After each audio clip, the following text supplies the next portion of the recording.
Thank you, fire. Thank you all for being here with us.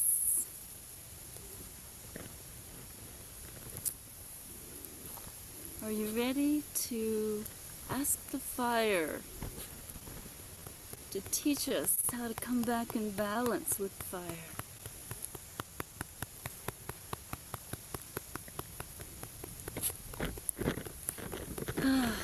I gave this a lot of thought. I actually journeyed last night to the fire. Brought all my power animals, teachers in the higher realms, and sat with this question for 4 days when Shonda and I decided that this may be needed at this time. And it's hard to ask the fire for balance because the fire is actually bringing us into balance. In our original way of maintaining the land with controlled burns, it hasn't been done in a long time. And with the thoughts of the petrochemical industry, fire is the teaching of the white race. It's held in the mountains outside of Zurich, Switzerland. Talked about that with Shannon on Friday and Mare. And we need to help fire know that we're listening, that we want to hear what will be helpful in bringing us humans back into balance. We know that's needed. We know that we are at an urgent point in time where we have to consider these things, and we have to learn to work with the lower realms, the higher realms, and the 4 elements on this middle realm. We really need to learn to do this work and to listen to our ancestors who will guide us in these ways of these original instructions that we came in with in this wave of humans. Thank you all so much for being here today with us. And we're going to talk about our relationship with the elements, beginning with fire. And our relationship with fire is a lot like our relationship with each other. I'm going to use the example of what was brought up in the last fire we gathered with here on this sacred mountain with all of you, most of you anyway. I met Michael DiMartino for the first time, Zoom to Zoom, with that fire. And the song that you just heard was a collaboration with my shamanic drumming and Michael on the flute. And so that is how we talk about relationship. We talk about when we met and what we've done together and what we've enjoyed, what we share, anything in relation. And we do that with fire and with all the elements too. So you can see that that wonderful flute collaboration came together as a result of our last gathering here, and when we offered tobacco to the fire and asked for new relationships with fire. And I'm very grateful. Let's all think about our relationship with fire. Let's think about the qualities of fire. I know we all think purification. We think the warmth, especially this time of the year, we sit by the fire. And of course, I think about my relationship with my fire keepers here on the mountain. And I'm so happy to have Nate Miller with me as fire keeper today. I don't know if you can see him. he's the dog keeper today too. I don't know how to get him in here, but we will. I'm sure you'll see him tending the fire as we go here. And Nate has been firekeeper on this mountain. I guess he came more than a decade ago and been in lodge community and is very connected with the spirits of this land and the spirit of this mountain, and especially the spirit of this fire pit. We have a fire pit here that started sacred ceremonies for almost 20 years now. And think about that. It's probably over 500 fires that we've had in this pit, and we've had the stones, the grandfathers, grandmothers from the volcanoes all over the world. We've been fortunate enough that people have sent us lava stones from Iceland, from France, from Italy, from almost everywhere imaginable. The West Coast, and we started out with the stones from Mount Arthur and near Mount St. Helens, and everyone who's come upon the lava stones and been in ceremony here with us has been so generous just to get one of those flat rate postal boxes and send me a box of lava stones for the ceremonies here. So they have brought their energies and their messages and their relationships into this sacred place, in this sacred fire pit that we're seeing today. I've got to hold this drum up here to keep the smoke out of my eyes so I won't cry too much and sniff too much. But when the wind settles, and we will honor you, wind, we will honor you at another time with the tobacco offering to the wind, to the water, to the earth, to all the sacred elements. Make up who we are. Make up our body and our spirit and our soul. And there's the fire. Okay? And another drum that came from the trees that grew on this mountain for hundreds of years and then fell over just in time to come and be with us in these drums and to be our sacred tree drum. There's my firekeeper, Nate Miller. Thank you, Nate. He's going to turn the drums and keep us all together here with this fire. And you can see how beautiful the flames are leaping now beside me. And this is the tupelo tree, also known as the sweet gum or black gum. It's the tree that breaks down from the center to the outer core. And so the bears look for this tree because the honeybees bring their hives to this tree. And we're all honeybees here working together in this way. And so the tupelo tree came to be these drums in ceremony quite naturally here on the mountain. And this sacred mountain gives us all we need, continues through many generations to give us what we need. Just what we need, just when we need it, just like the mother archetype. And so fire does have its own spirit, you know? It has its own life, its own spirit, each fire, each pit, each person that participates in these ways comes into that energy, just like every relationship in our lives. And think about reaching back to our ancestors in this wave of humans, because we all share those ancestors. We're all here now. So we all came in with this wave of humans, 12, 13,000 years ago.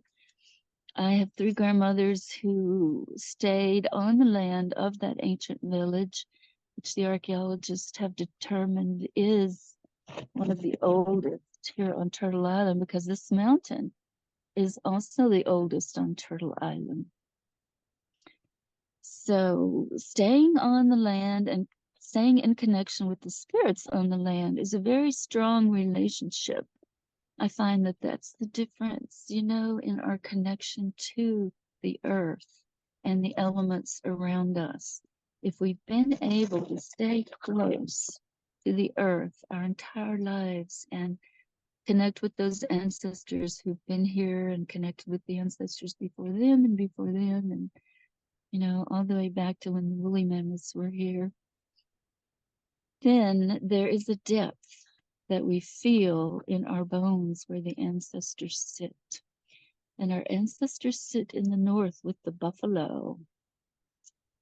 And we call them in when we call in the north this time of year at the winter solstice.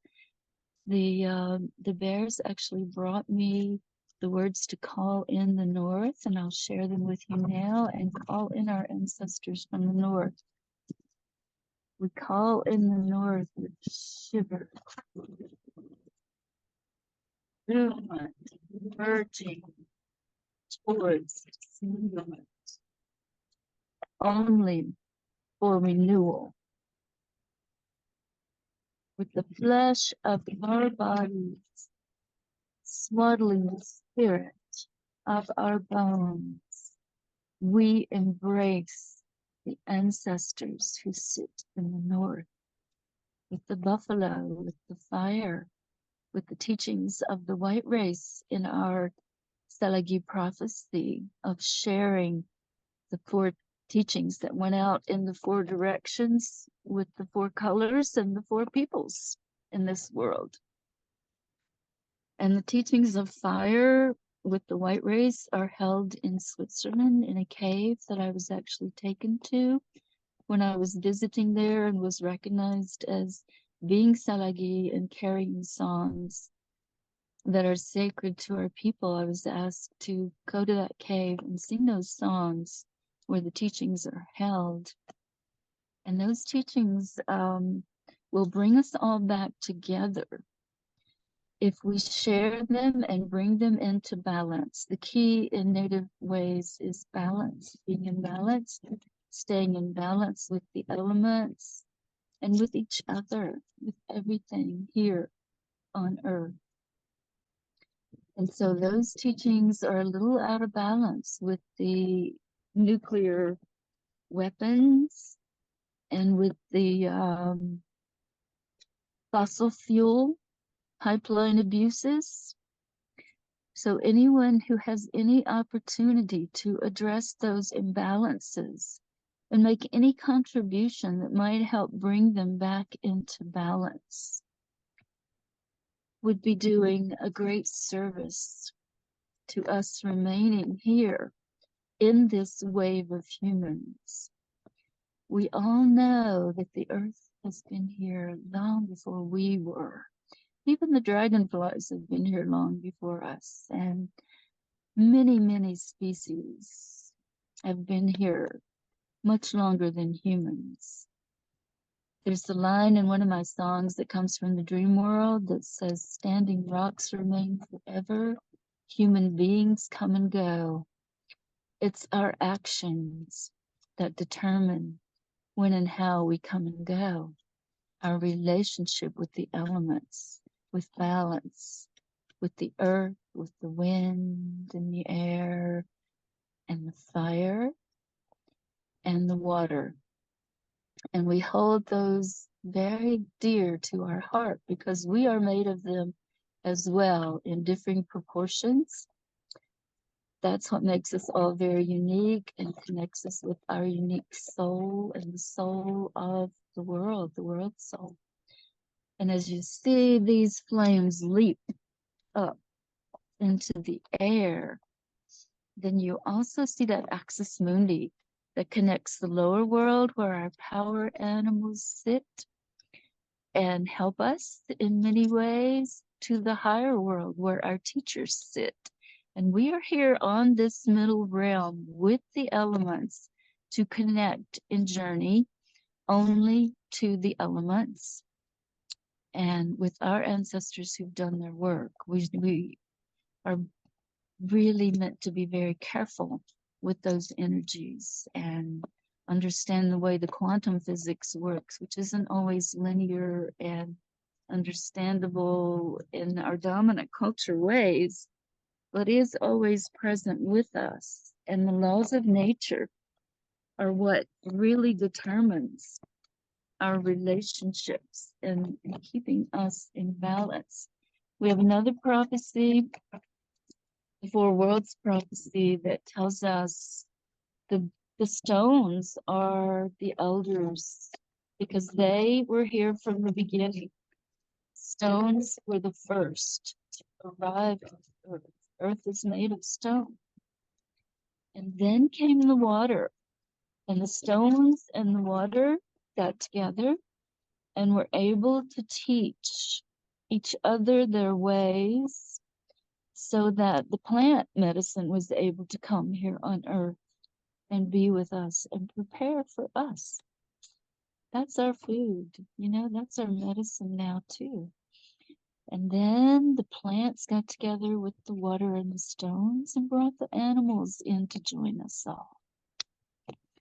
And it's the animals who are teaching us now to enter the fifth world, which is where we will have the opportunity to become our most human. Got a long way to go. I hope we all realize how much there is left to learn about becoming the best humans that we can be, and taking the fire into the actions of our heart. My ancestral language is verb-based. Sentences begin with verbs, and actions are speaking louder than words in our language. It's not about the talk, it's about the walk. And the walk, we live to sing and dance. Those are actions from our heart. The fire in our heart. This is our life force. Fire represents our life force and the actions of our heart. And so all actions need to come from our heart. We need to take them deep into our heart and determine the best action that will take us to our highest and best, and connect with all those around us, the spirit of all life around us, spirit to spirit, so that we can stay in balance and we can work together to be in balance and to live together as this wave of humans in balance and remain with Earth, with our life force of fire, with our relationship to fire, and with each other as we create each step, each action, each movement that we take creates our life. It's very unique. I'm going to give you a moment to think about that while I sing our ancestor protection song that will protect these elements, the earth, and all that we speak of here in this community. All that we do, we can take this song into our heart and connect it to the actions that we take as we make each choice for our lives. And so I'm going to risk turning on my original sound, and you might have some trouble hearing me afterwards. It might take me a moment or two to get back to the best audio, but anyone's welcome to sing with me, and definitely hold this protection for the earth, for the humans, the animals, the elements, the plants, the water, the earth, the air, the fire, all of the elements, and all of our relatives, all our relations. We are kinship. We are in kinship with all life around us. Let's hold that in our heart and ask for protection as I sing this traditional ancestral song that was passed along by Walker Calhoun in our traditional Salagi ways.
feel that song.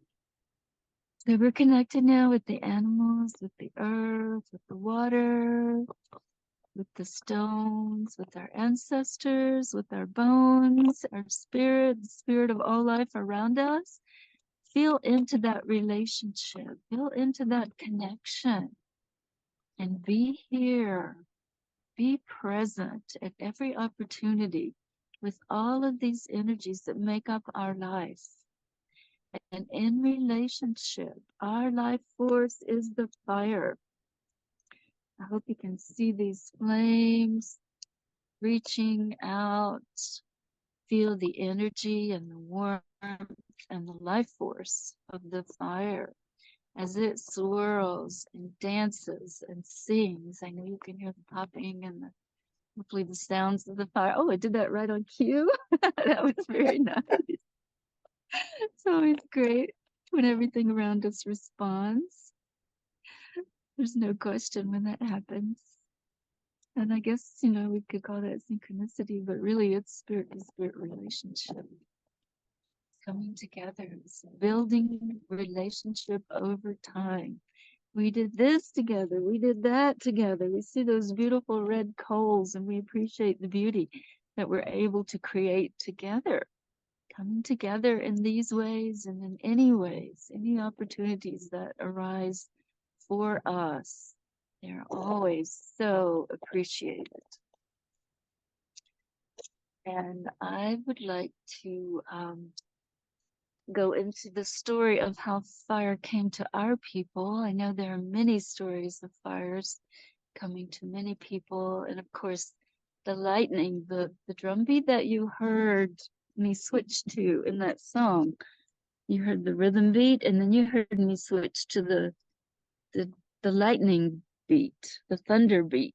Okay, it was the lightning that brought fire to our people here on Turtle Island, and it brought the fire into a hollow sycamore tree that was at the edge of the water. And fire and water, of course, they balance each other.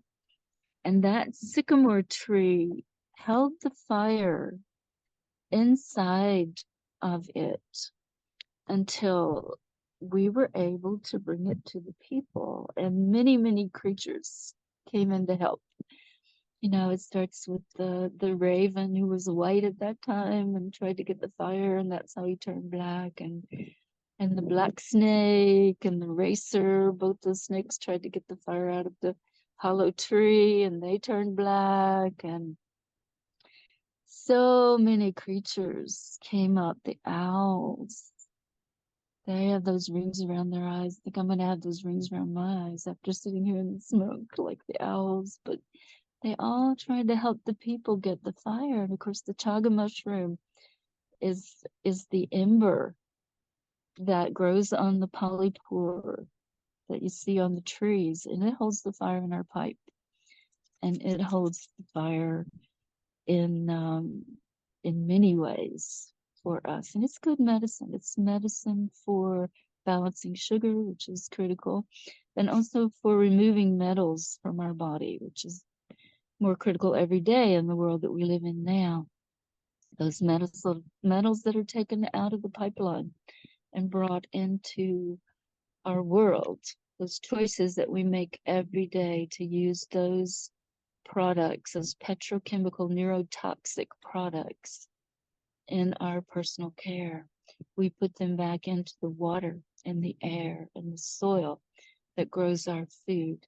We started out as people who focused only on food, shelter, music, and the flute and the drum, song and dance. This is what we did when we had fire. And it was the little water spider that finally was able to put the basket on her back and bring fire across the water in a little basket. And this is not that tall water spider. This is the hairy water spider with the red markings, the beautiful water spider that you see in much of our traditional saragi images. So look for her when she shows up and teaches fire and teaches about water and balance. She wants to help him. She was the one, tiniest one, the one that the nobody thought could do it. Okay, sometimes we find ourselves being that one. So we need to just remember the little waters when we come together in a basket like this. Wind stirs up the spirits. So apparently we need our spirits stirred up a little bit and our fire stirred up a little bit as we gather here so that we will step into our highest and best actions and our highest and best choices in every opportunity that comes to us in this life that we all share. And I'm so happy that we can reach all over the world like this and share with each other in these ways. Normally, I'll ask everyone to presence themselves and bring in your river basin and the spirits of the land from the original inhabitants. As we sit here with fire and we think about the full moon resolution of the fire in our heart, the actions that we take coming from the fire in our heart. That's the beautiful opportunity we have today to step into those actions of my ancient verb-based Tsalagi heritage and just maybe try starting your sentences with verbs and being verb-based and letting the nouns fly off the end of that circle and take a rest from this consumerism culture that we're in. Bring things back in balance a bit in that way. And then also we bring things into balance when we think about the four elements as they come together and they reconcile and they actually show us what transformation looks like. Think of the fire when it comes in contact with the water. We see it transform into steam and mist and all kinds of amazing warmth and moisture and balance and songs when the mist sings and all the beauty that fire and water can create, the new life. And then we think about fire when it comes in contact with air all around us. Air feeds the fire, and you see it as it dances and it swirls and it makes circles, returns the world to circles for us. You can see that when fire and air come together. And then also the earth holds us all, holds the fire in the center of her belly, her heart. She holds the fire and she actually brings us complete balance with all of the elements. Earth, our mother, these elements are all a big part of us. And of course, you know, we turn again to the air when we think about our controlled burns that I witnessed as a child. My family had 50-acre farm that we were able to do controlled burns on. And I remember seeing the fire just slowly crawling up the mountain, caressing everything in its path, gently, carefully. And I knew that that path is where I would find the berries in the spring and after the winter, you know, in the summer, the beautiful berries that grow in our mountains. And the fire would gently caress the trees and allow them to bring us the nuts that our society was based on. We're a nut-based society. So we had the chestnuts and we had the acorns and we had the beech nuts and the butternuts and all the amazing food we needed. The leaves of the beech trees in the spring and the birch trees, the black birch and all the basswood, all the beautiful leaves that we were actually eating. That was our sustenance. The federal troops came in and killed all the animals thinking they would starve us out of these mountains. But we knew the plant medicine, and the plants sustained us. Some people translate plants as those who help us, and they do. They help us in so many ways. And so the opposite of that controlled fire is the uncontrolled fire. And that can bring us a lot of very painful, deep teachings as well. And behind me here, you see we have a new lodge. Just finished it this week, and we're very happy to have those willows that came to us. You see this red thing just beyond the fire? This is our new lodge. And the willows were wonderful, and Nate is here with me holding the fire, and it was so good to gather those willows, and we tied them up into the lodge, and want to share a little bit of that experience with you. Coming back into lodge, I hear that a lot of people are coming back into lodge now, and I'm so happy to hear that. And the way we are on this land, on our sacred mountain, I see people come around the corner of the house, and they turn the corner, and the first thing they see is the fire. And if I happen to see them turn that corner, I can see their relationship to fire when they first encounter that glimpse, because it's a big fire when we're holding a lodge ceremony. It's got 28 stones and much bigger fire than you're seeing me with here today. And so I see people's face, and I see their reaction, and I see their connection. And what we're doing, this is our third fire on building a relationship with fire. So I can see before they're aware, when they're surprised by the image of the fire and the energy of the fire, I can see their relationship with fire. And a lot of them are mesmerized. And that was the original meditation teachings, to gaze into the fire. And we still do that. I don't know of anybody who can sit by a fire very long without being caught into the beauty of it, and the gaze and the meditation that it brings, the presence, the awareness. All these things that get us through life in a good way are held and taught to us by fire. And I want to share my direct experience of a woman who came into our lodge community to heal a wound. It was a very deep wound. And I won't tell another story. I will only tell you my experience of her healing process.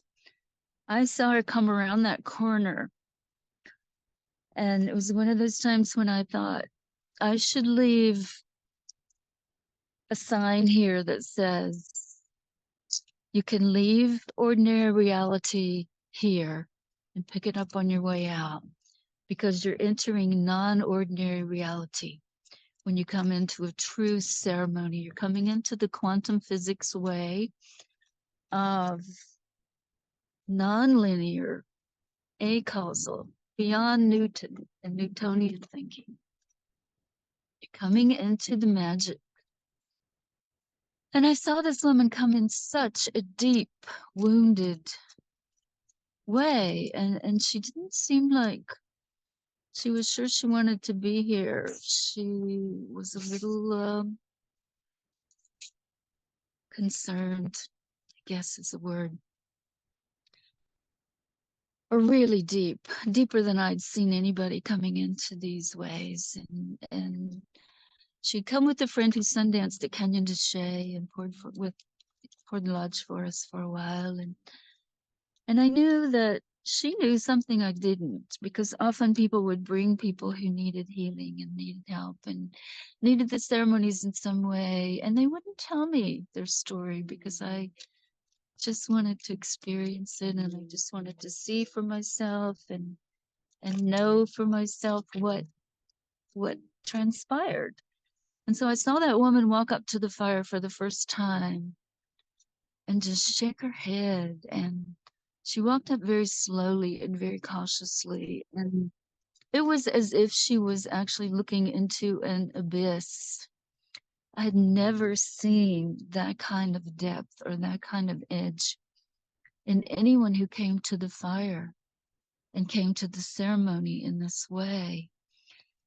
And it was several months. It was a very long time before I knew. I watched her in that depth and deal with things that I knew I had no understanding, no awareness of. And I could see her slowly, gradually, many months and many ceremonies, coming into a new way, coming alive almost, coming more into her gifts and her natural ways of being, her authenticity and her joy in life. And at that point, they began to tell me her story.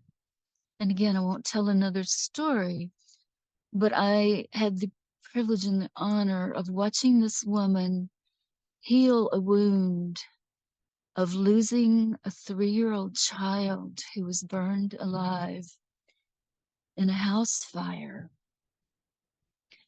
And she was much younger. And she had carried that burden throughout her life. She carried that depth and that pain and that grief and that loss that goes beyond words. It's almost immeasurable. But she carried it here to the sacred mountain and to the ceremony that we were holding. And she shared it with us and she trusted us. She trusted the ceremony. She trusted the ways, even though they were not hers and she didn't know them. But she came into a true transformation. She came into being a new person that she hadn't known was inside her.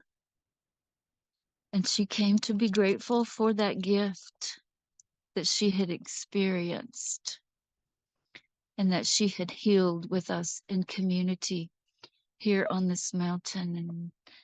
And I'm grateful to have the opportunity to share these ways with you in whatever way we can now, to really honor the mountain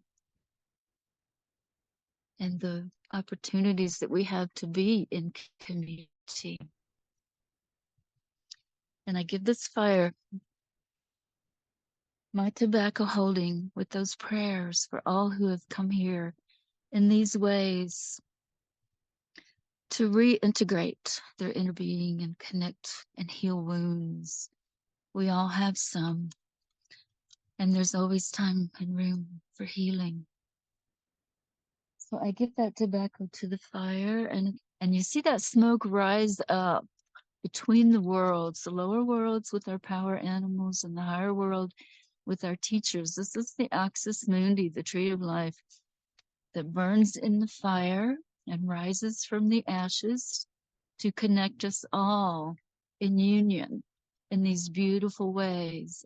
We're also aware of our prophecies, our Cherokee prophecies of the fourth world and the fifth world.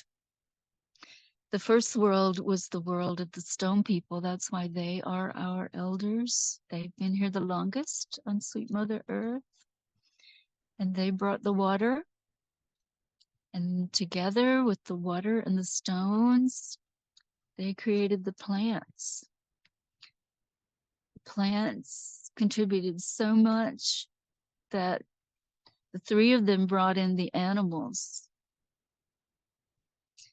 And the animals are teaching us, we are still in that fourth world where the animals are teaching us to be our most human so that we can remain as humans in the fifth world. And we all know that there have been many humans, many waves of humans before us. There are insects who've been here long before us, many, many life forms that created the way for us to come in and be together as the best humans we can be. We know that, there's a line in one of my songs from the dream world that says, standing rocks remain forever, human beings come and go. We have a lot of transformation needed for us to be the wave of humans that remain on this earth for some time to come. We don't know how long, but we know that we are here because we all had ancestors that we can reach back to. We all share common ancestors in that first wave of humans that created the wave of humans we are in now. We can reach back there and we can unite and we can be more human than we are now. We can be as human as we can be and move into that fifth world together with the help of the animals, the plants, the water, and the stones. We have to recognize the spirit of all life around us in order to be together in these ways.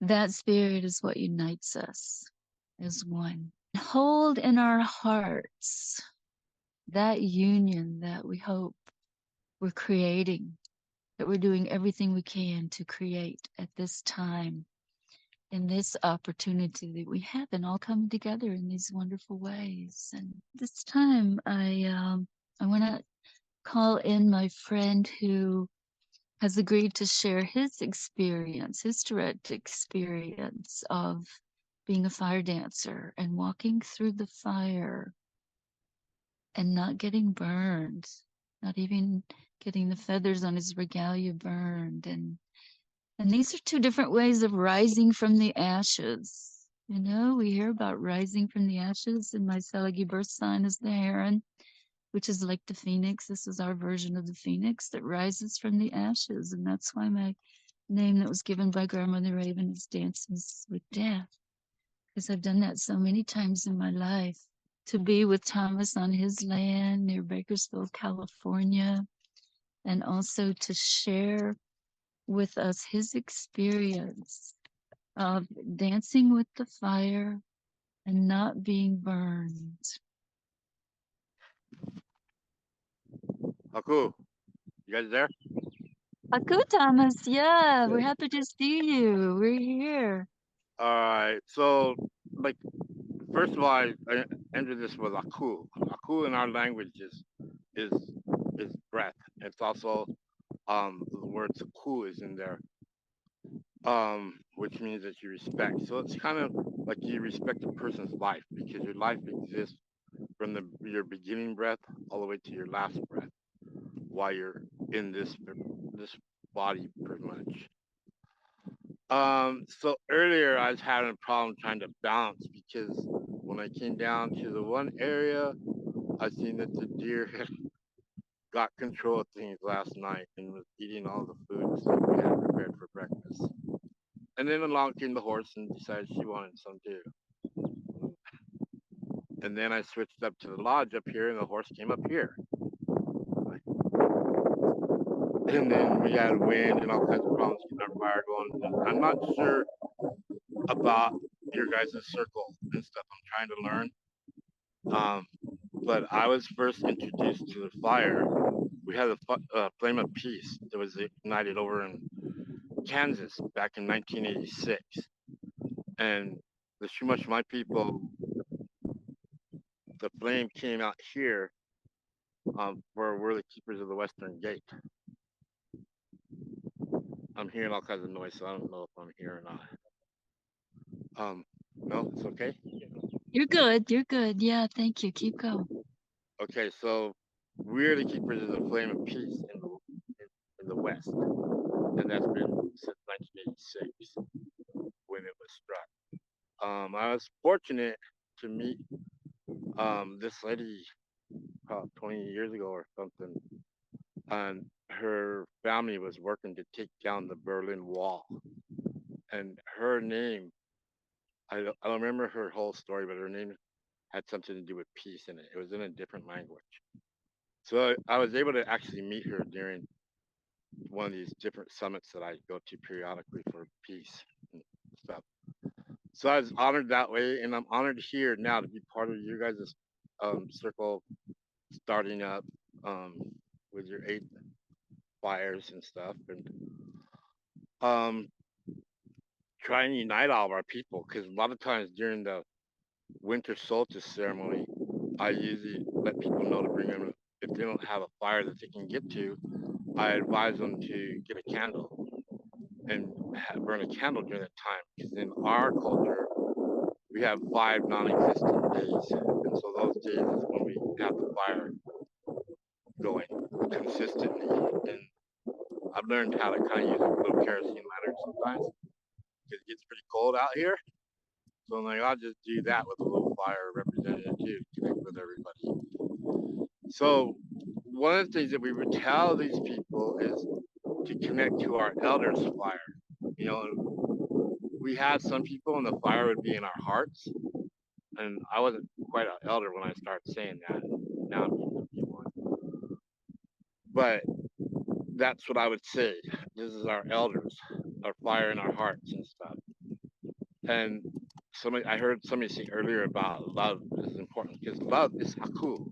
Love is our breath of life. And that's how we connect with everything, animals, the plant people, all things is with our breath. And that was the thing, like when we were talking earlier about, like, I danced with the fire. Okay, I was one of the first ones of our traditional dancers that could actually dance into the fire. And I was getting a pretty big ego about that. Really thought I was something special. And one day I was going into the forest where I had one of my people up on the hill to doing a vision quest, and this one tree kind of called me to the side, and I went over there and was talking to it. And it's like, you really think you're special, don't you? And I'm like, of course, you know, I can dance in the fire and everything. Nobody else in my tribe can do it, and they've been trying and trying. They just can't get it together. And for some reason, I thought I had gotten it together. Um, Also, I was dancing with a bearskin that kind of got appropriated from some university or something like that. So I was dancing with that as well. And so I felt protected. And then this tree was like, well, you're so special. Can you stand in a fire and be burned? And then still continue to be here and give life, come back to life in that. And I'm like, no, I can't. I'm not gonna stand in a fire. You think I'm crazy? I'm gonna move through that, and I'm gonna dance, but I'm gonna move. And so this tree's going, well, can you stand here for a couple of years? I'm like, no, I can't. Stop messing with me. Just leave me alone. I gotta go about my business. So that was one of my experiences. It was very humbling, because after a while I started thinking about some stuff that was in the conversation with the tree myself. And so, I mean, there's a lot to learn out there, and sometimes we have to be really careful about it. I know I do, about getting the ego and getting too far out there with the ego.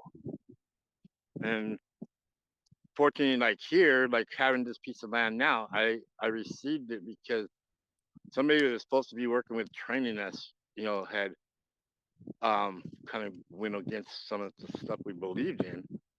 And so they're saying that the animals that we're rescuing and all that, and myself, we're all evicted.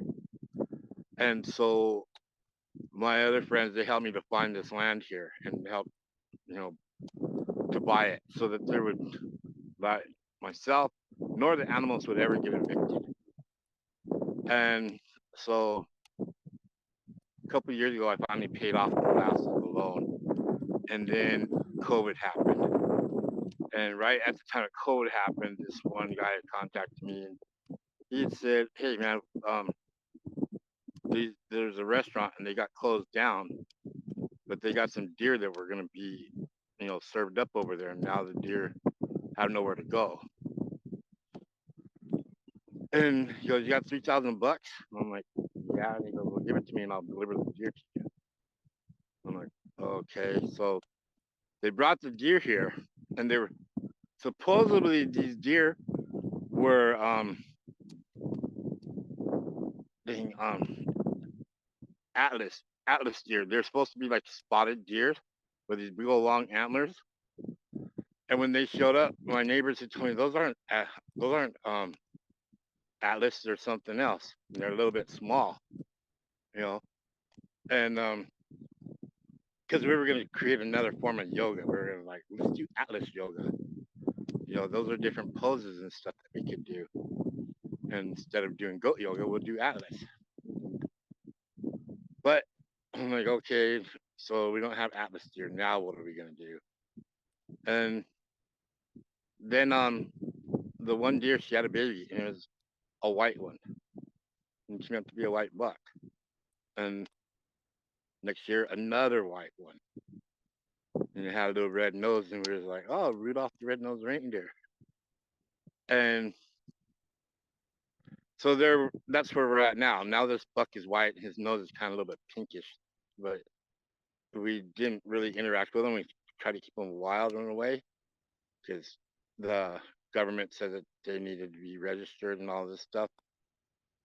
So they're here. They're under our protection, but sometimes they're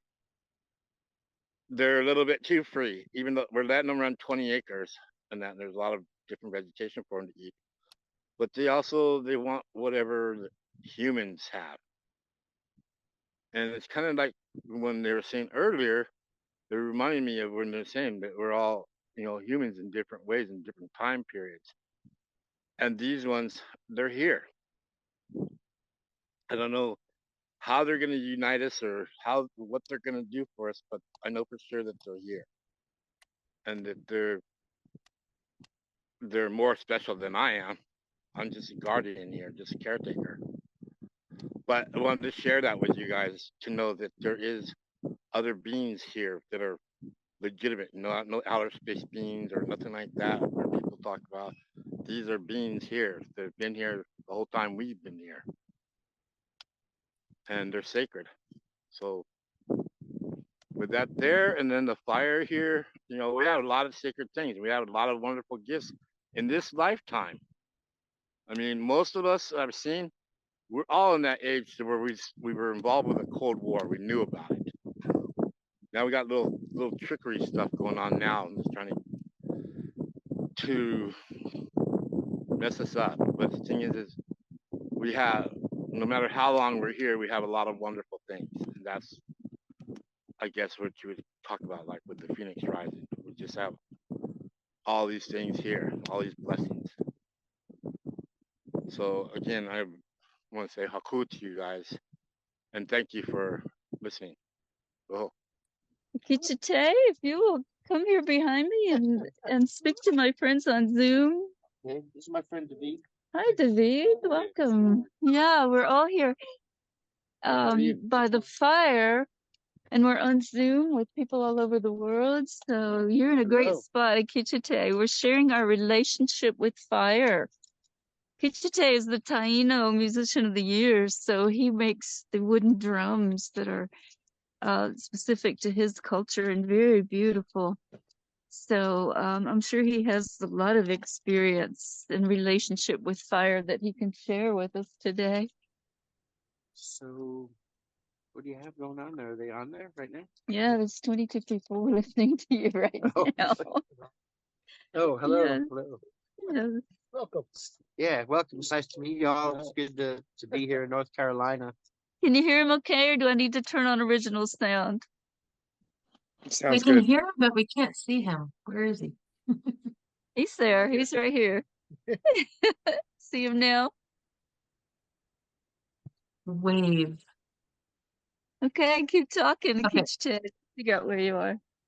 Yeah, so the fire in the Taino culture is like we call it the flame of love, and it's their connection to the ancestors.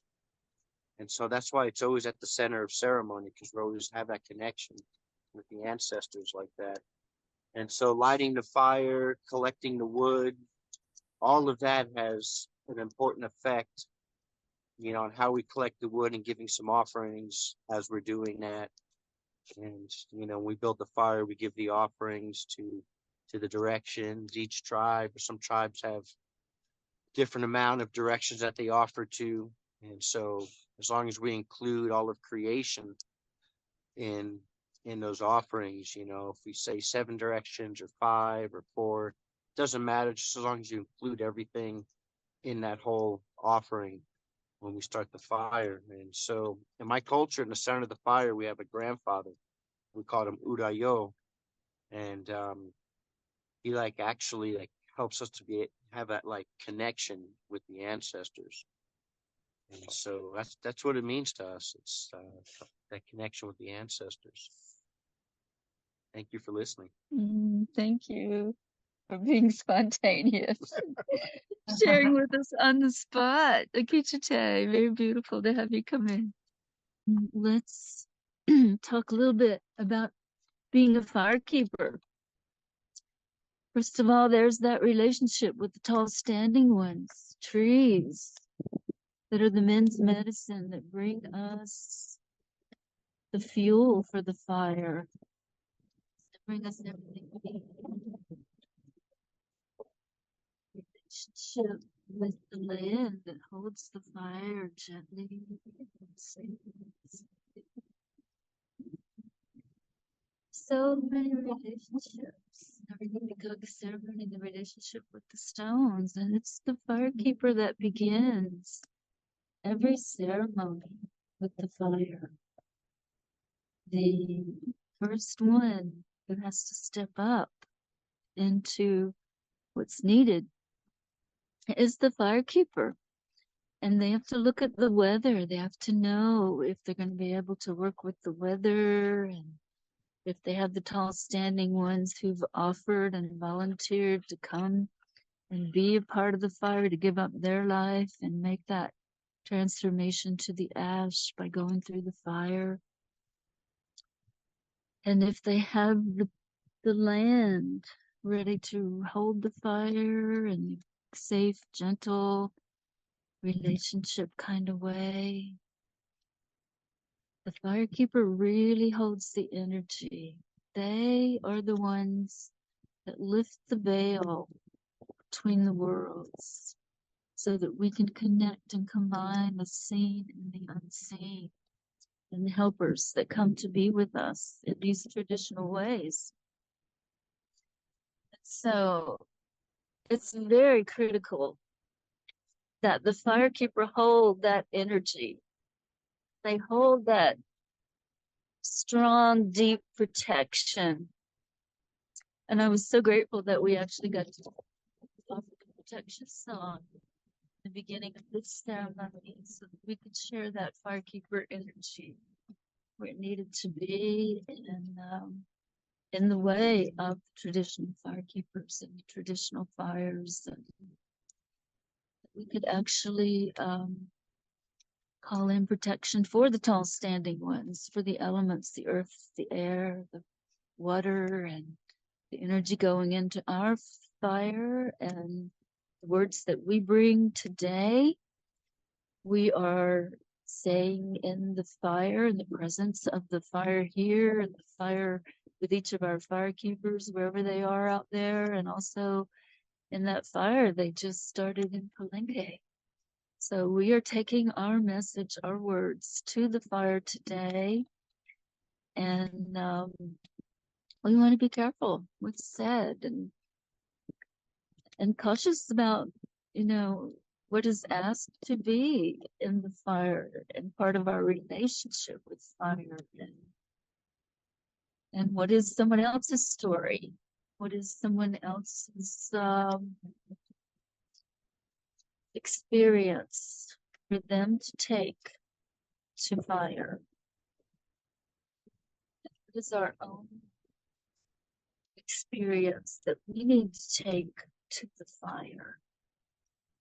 So I just encourage you to be mindful of the words. The wind is here with us today. You can see we're kind of chilly. This wind feeding our fire, swirling and whirling things back into circles. Last line that came to me from the dream world was, "Watch the world beginning to whirl in circles. Watch the world beginning to whirl in circles."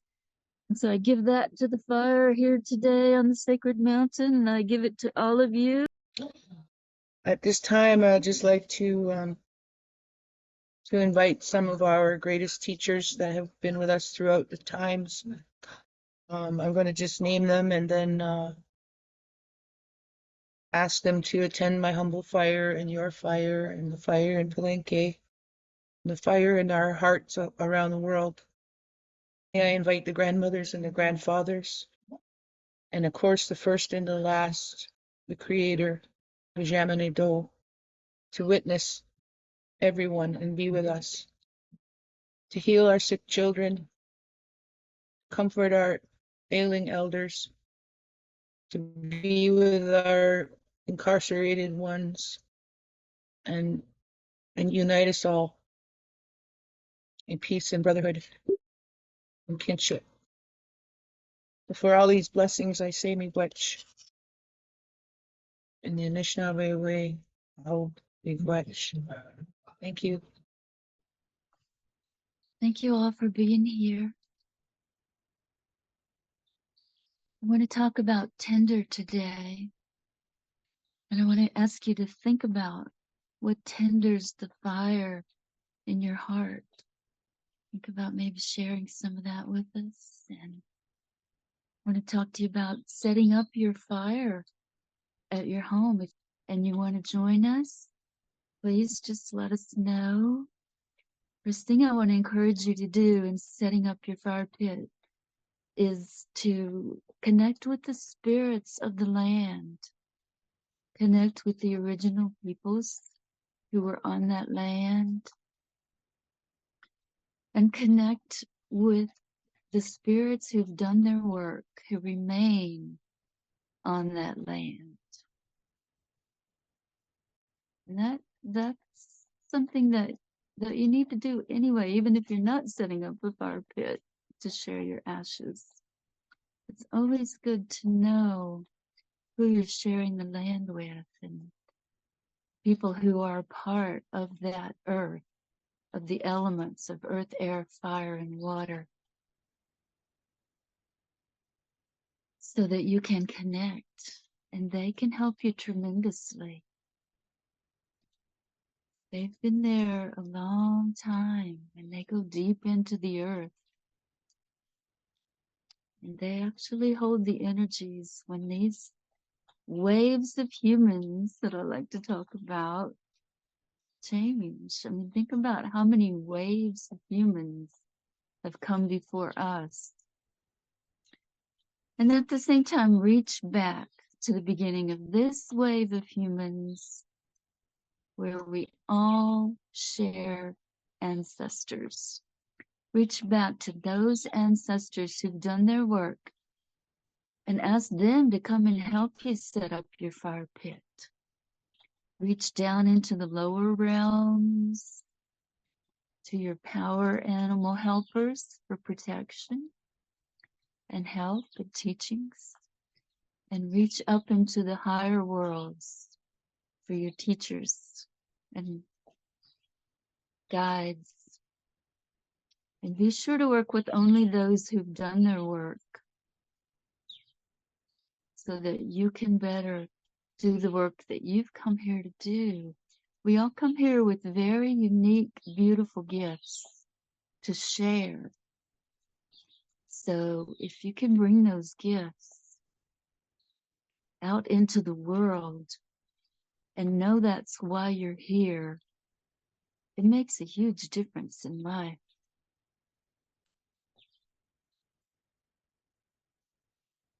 So the chaga that you see burning behind me is also our ember that we make the bowls that we carve with. You see how I burn the chaga on the top of this little chunk of butternut? I'll scoop that out with my little carving device, or actually with a stone that I found here on my land from the Stone Age. I'll scoop it out and burn some more and scoop some more, and I'll have a little cup, and I'm gonna make the spirit food holders to go on the altar during our lodge ceremony. So I can put some blueberries in here. in this tiny little cup and put it on the altar while we're in ceremony. And then share it with the spirits. And every time we share food, we should do a spirit plate, an offering to our ancestors who've done their work. Because when we're in ceremony, we share the offerings that brought us into earth. Okay? First there was water, so we have a little bowl of water. Then there was berries, plant medicine. So we have a little bowl of berries. And then we thought we could do it all for ourselves, so we figured out how to grow our own food and stay in one place, and corn is what we came up with first on Turtle Island. So we have a little bowl of corn, and some people use meat in the fourth bowl, the buffalo in particular, but here in my Salagi ancestor homelands, we were nut-based people. We had the chestnut trees, and so I put the chestnuts in that fourth spirit bowl offering when we're in ceremony. We leave that on the altar during ceremony, and then we offer it to the spirits, and we offer it to the fire. And every time we think about it, every time we get fresh berries or we have a meal that we especially love, we can smudge it with a little sage or rabbit tobacco and offer it to our ancestors who've done their work, and continue to share food with their spirit. And they don't need much. They just need a tiny little bit. They still find us by our unique smell. So if we can keep that pure and not camouflage ourselves with chemicals, perfumes and things, then our spirit helpers can find us more easily. And they can be nourished by the food, and we can feed them with food offerings in the ways that they continue to feed us from the other side. Another thing that tenders the fire, I don't know if you can hear the crows, but they just came. They are the keepers of our ceremonies and the shapeshifters, and they are amazing, especially here on the mountain. It's right there behind me. Maybe you can see him in the trees.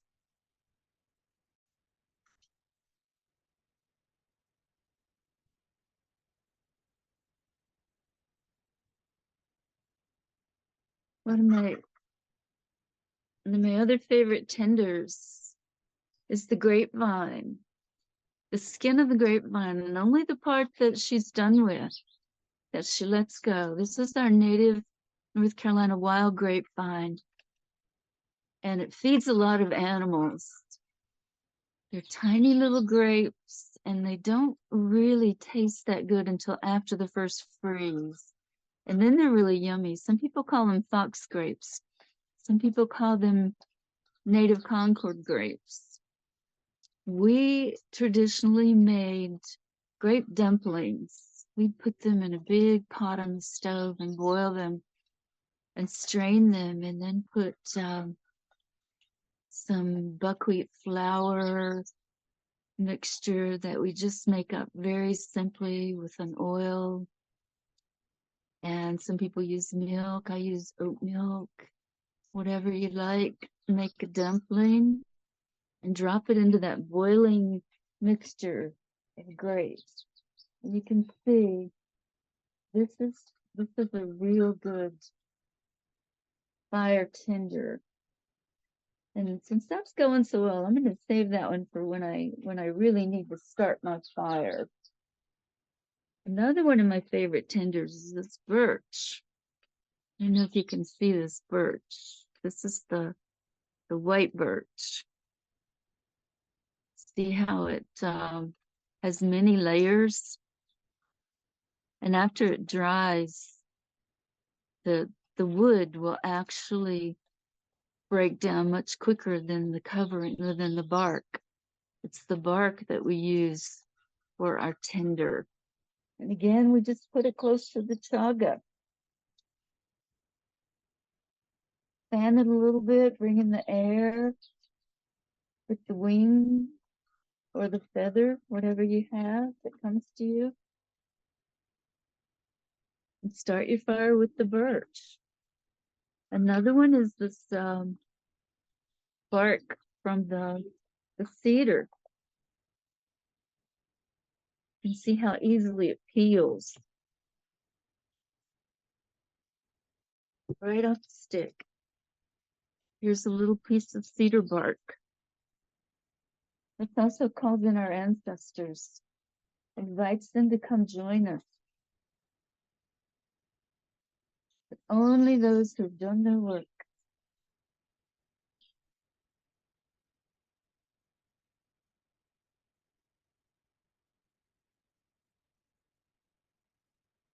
To burn your cedar, to call in the ancestors on the land when you're making your fire pit. Ask them to help you. They love to be asked for help. And they're very good helpers. They help in magical ways. This is the quantum physics way. It's very non-linear. It's before and beyond Newtonian physics of cause and effect. It's magic. It's the magical things that just happen that we couldn't really imagine with our intellectual cause and effect and English commerce way of thinking. We have to let go of ordinary reality and step into non-ordinary reality when we work with these magical energies and transform them. And this is the work of the fire. Fire is very magical. The fire purifies, transforms. It's a true transformation, you know? When we move from wood or plants to smoke, that's a true transformation. And a true ceremony includes a true transformation. If you think about ceremony in most of the cultures in the world, the only ceremony they know and truly have experience with is a wedding or a funeral. And think about the transformation in your life after those ceremonies. It's truly a new life. And if we hold our ceremonies sacred, they will include that level of transformation. This is what happens in the Nipikaga ceremony, the sweat lodge ceremony. If it's done in the traditional Lakota way, with the traditional songs in the Lakota language, and the spirits that know those songs and come in to help us in the ways of those ceremonies, that goes back to our original instructions that we all came in with and we've gotten so far from. We really need to help each other reach back to those ancestors and renew those original instructions that are very simple. They're all about food, shelter, and community. The next thing that came was singing and dancing. The drums, the bone flutes, the music. Then the stories and the myths came with language. Language was image-based in the beginning as well. So let's all do everything we can, especially as we tender our fires and the fire in our heart, to bring back those original instructions and to move to make a genuine, true transformation from this complicated life that we think is comfortable and convenient. But if we reach back to the true simplicity of the original instructions and live based on necessity for food, shelter, singing, and dancing, then there will be enough for everyone. And we will not continue to deplete Mother Earth the way that we have in this industrial revolution. If we can reach back there and return to the simple ways in community. Food, shelter, singing, dancing, sharing in community. That's what tenders the fire in my heart. And the fire in our heart is our actions. Okay? Our language is a very ancient language and it's verb based. It's about what we actually do. We call each other up on the phone. We don't really say, "How are you?" We say, "What are you doing?" Because that's going to tell us how you are, depending on what you're doing. So if we have time, I'd love for everyone to bring in their fire when they're ready and to talk about what tenders the fire in your heart. Is it singing and dancing? Is it sharing food? Is it gathering in community? Is it something very unique to you or very special in your life? Please tell us whatever it is. And balance your fire with acknowledgement of the river basin that you're living in. Water and fire balance each other.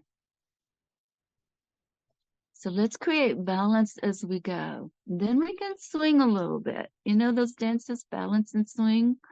You got to balance first, because if you just swing, you could go flying off into who knows where. So focus on balance as we go. Balance in every step, in every action, in every verb-based word that we speak. And that will tender the fire in our hearts. And it will restore Mother Earth to the simplicity that we came in with, that all of our ancestors came in with. And thank you for letting me share from my heart with you today. Good morning, friends. Joining you from southeastern Ohio, the Hocking River watershed that leads into the mighty Ohio River.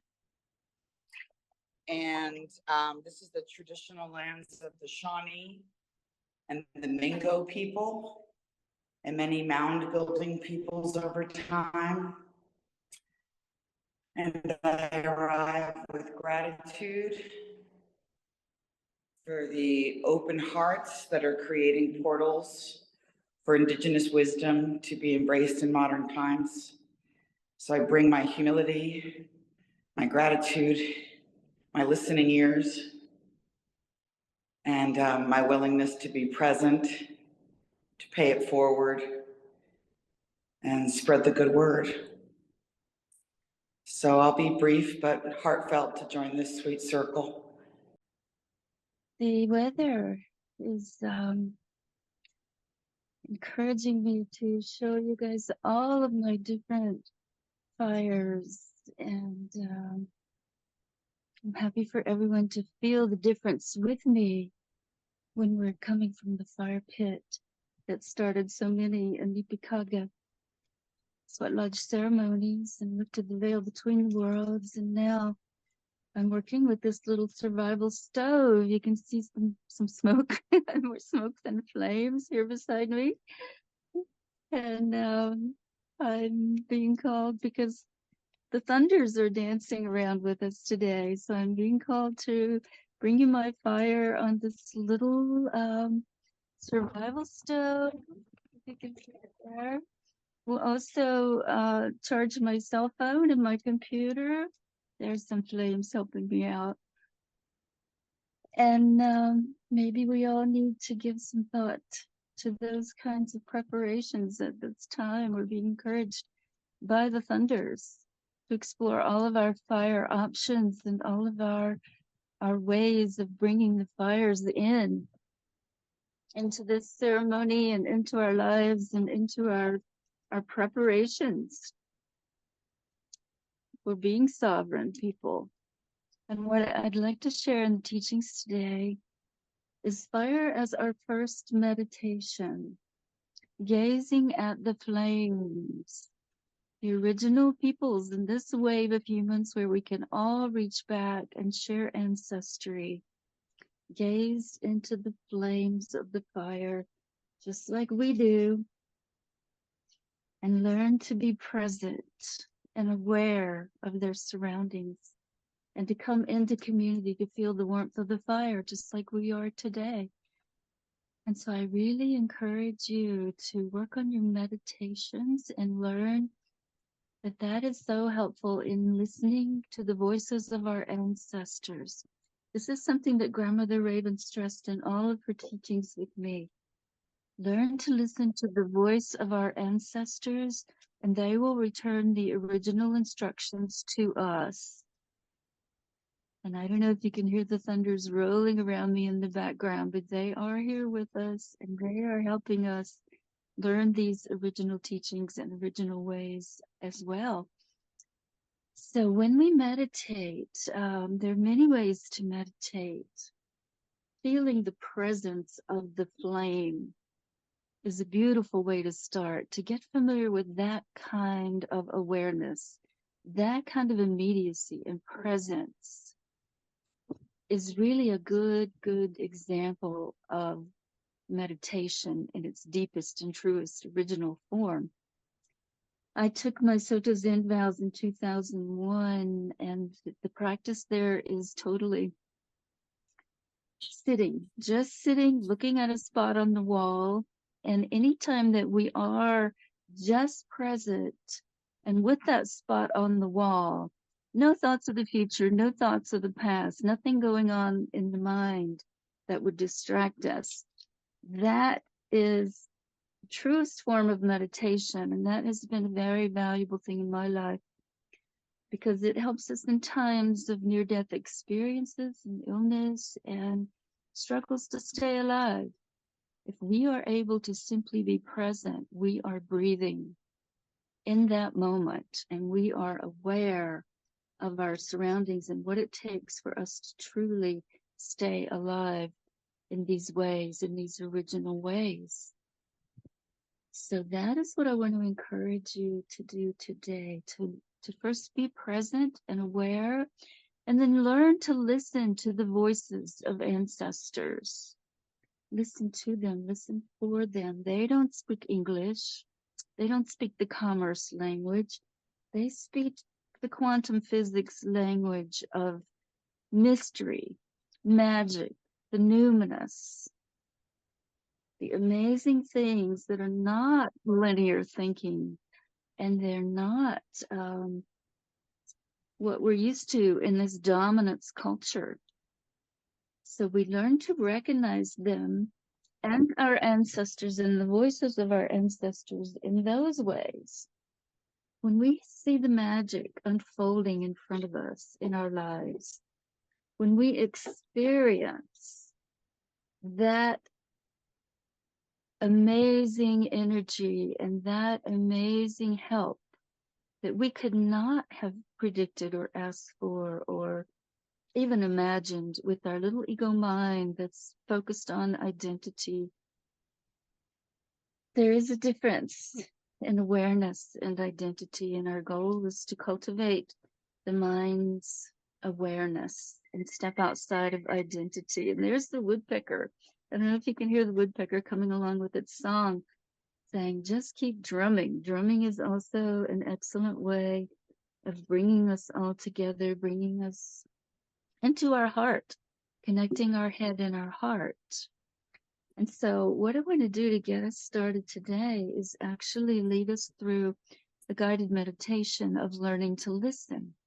This is not something I do often, as guided meditation is a little woo-woo in my experience. And it's sometimes I don't want to be told what to do and what to think and how to feel, but I would like to guide you to a new way of listening for the voices of ancestors, listening for those original instructions and bringing them into these gatherings so that we can all share them and we can all reach back to the beginning of this wave of humans, so we all share our ancestry in these ways. So I want you to begin with those usual deep breaths, being present, being comfortable as you can, keeping your fire burning and sitting here with your computer. There's a lot going on. You can see I'm dealing with a lot of things at the same time, but it's all good. So I'm going to put my turkey fan down and thank it for being with me in this way and helping me get this little fire machine started.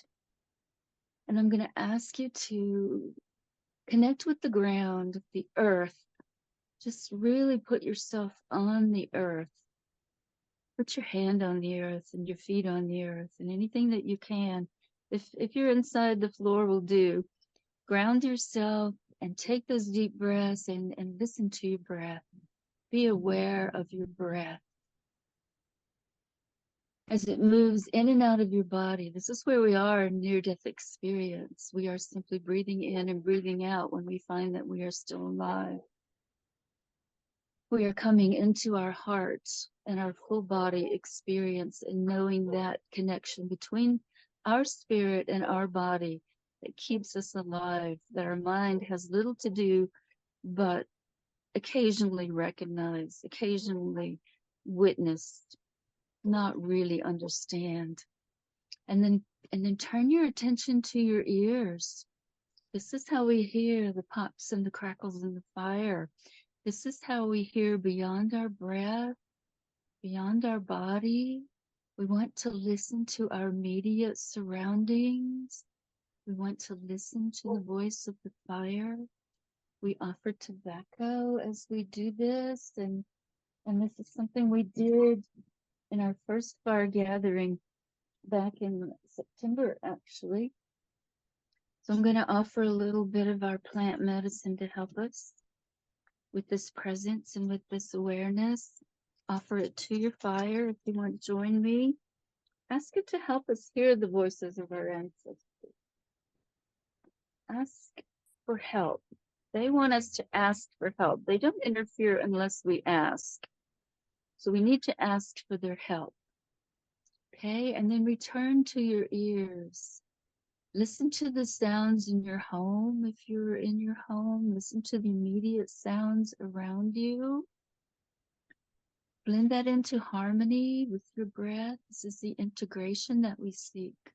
The integration of transformation that brings things together in these beautiful ways.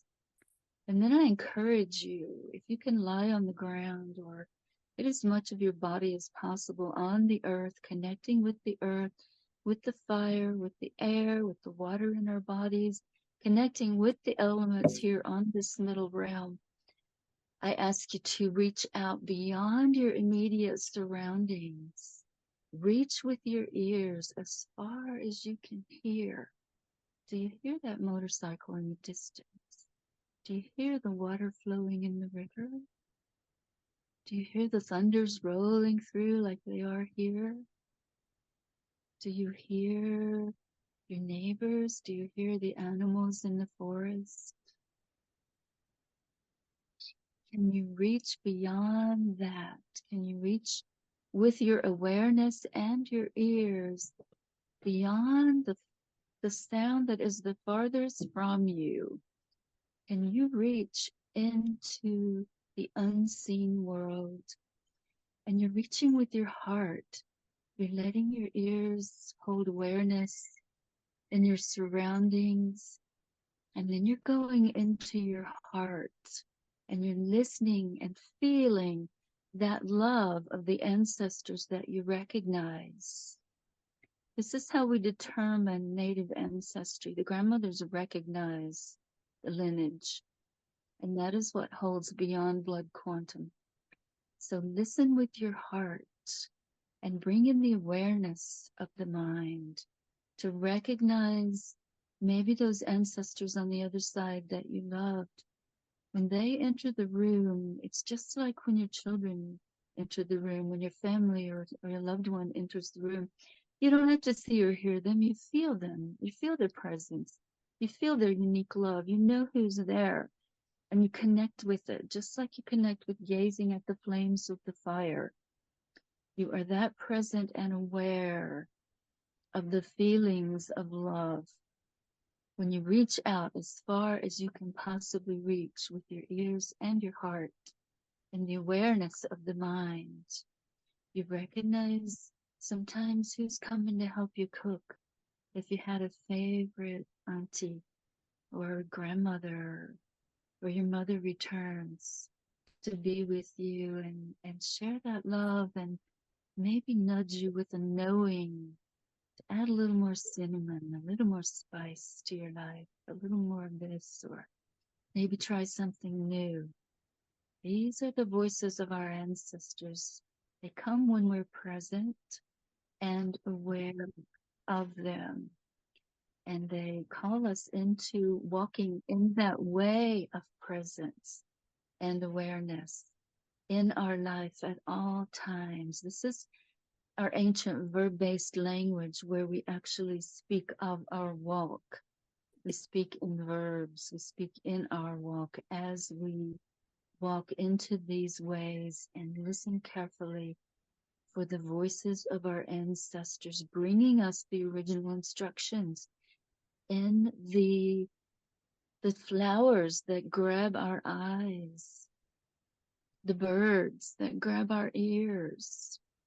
All of our senses are here to help us be aware of our surroundings and to help us connect with those unseen ancestors, teachers in the higher realms, power animals in the lower realms, the elements on this realm, the earth, air, the fire, and the water. As they ask us to listen, they are all ancestors, including our ancestors on the other side. And we don't have to know our ancestors on the other side of our family ancestors or our spiritual ancestors because they know us. And if we pay attention in these ways, we learn to recognize their presence in our heart and our mind becomes aware. And the tobacco offerings help us with the interpretation between those unseen worlds and these worlds that we are fully in with our senses and our presence and our awareness. And the thunders are rolling in now. And we want to honor their presence with their song at this time.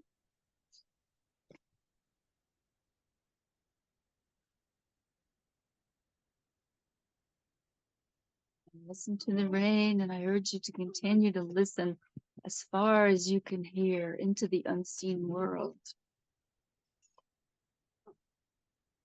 Lechaya, Olamaking Pampelo,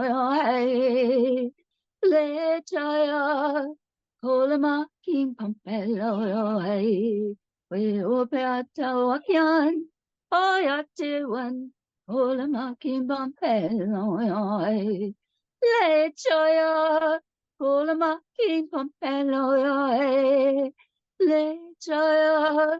Olama kimbom peloy, we opeltawakian oyatewan. Olama kimbom peloy, lechoya.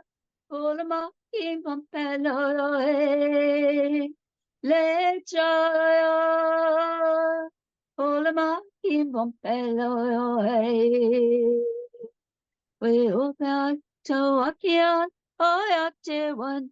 Olama King Bumpelo. And remember Black Elk's vision where he says that our peoples will return to the earth as rain, as I welcome the rain here on our sacred mountain, Adigu, in a river basin, Wayumi Ganaita, Takiosti, on our sacred mountain where we, as Selagi ancestral people, resisted both removal on the Trail of Tears and the reservation the federal government calls Cherokee by hiding in these mountains with the help of our ancestors and the elements and all that is around us. And I thank you for allowing me to be with you in this way today.